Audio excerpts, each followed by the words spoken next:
Thank you. I also want to, I know that each facilitator has still their own approach because, you know, it exists already for quite some time, the family constellations. And I know that you have a kind of your own approach through the language of the soul. Can you share about, can you tell us more about what is the language of the soul? Well, the language of the soul isn't really my own personal approach, but it's where I focus my work. So the healing sentences emerge from Bert Hellinger's work. So I don't own that, and it's not me who invented the use of healing sentences, but I really give it a focus because my focus is really keeping things small and keeping things simple. Healing takes place when the movements are very simple, when they're very straightforward. And so often when we turn up to the psychotherapist, to see the psychotherapist, the story is very complex and can be very long-winded and can be very emotional and can be, I have this story about my father, I've got this story about my mother, oh, then there's my brother, and then there's my younger sister who is the favorite, and then et cetera, et cetera, et cetera, et cetera. And so we have our story that we turn up with. And so when we begin to break things down into simple facts, and quite often I will say to somebody, what happened in your family? And then they'll begin to tell me how they feel about the family and how they feel about their mother. And I'll stop them and I'll say, no, I actually asked you what happened. And so this is about events. And so the healing sentences are really about distilled truth. So for example, let's say you have an ex-boyfriend or an ex-husband. Let's say you're very angry or maybe even hate your ex-husband or ex-boyfriend. But there was a reason why the two of you were together. And you chose that person to be your partner at the time. And so one of the sentences that we use in family constellation work is to look at the former partner, or even to look at the current partner if we're going through a divorce, and say thank you for all that was good between us. So a lot of people, when they end relationships, they move into this place pretending that the other person doesn't exist. And now that we're exes, there's nothing good about that person. They are only bad. But that's not the truth.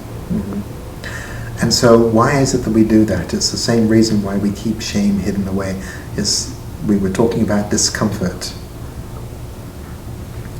Because there's a lie that we tell ourselves. We tell ourselves that we no longer feel any love towards that person. The fact is, once we've loved somebody, that love remains. And it remains forever. It may not be romantic love, but there is an affection there. And so when we're working with a former partner, an ex-husband, ex-wife, ex-boyfriend, ex-girlfriend, etc., if we acknowledge the love that existed between us, or exists between us, then what? Then we have to work with the loss. And that's what people want to avoid. So it's much easier for me to demonize him or her, to tell myself that they were a bad person. It doesn't mean to say that they never did anything bad. That might be the reason why you broke up the relationship. But there was a time when you were in love. There was a time when you thought that he was a great guy or she was a great girl. That's true.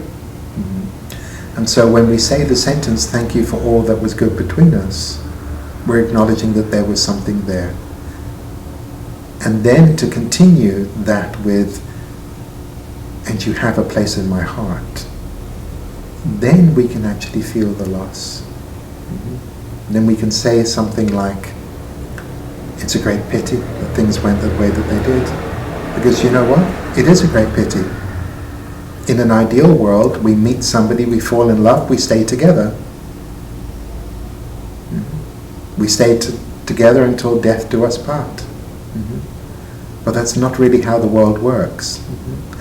That's how the world was made to work in the previous generations, referencing what I just said about the women who had no choices.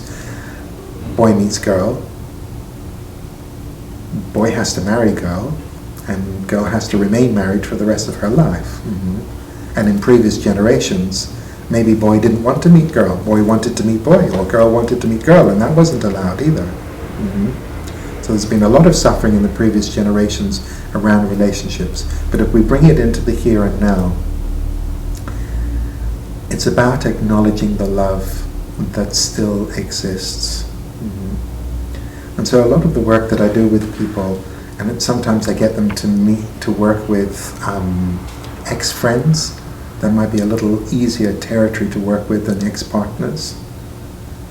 And ask them to imagine, how is it for you to wish your ex-friend well, even though you don't like them anymore, even though it doesn't feel healthy for you to hang around with them anymore because there's something displeasing about their personality. They could be controlling or domineering or toxic or whatever it is.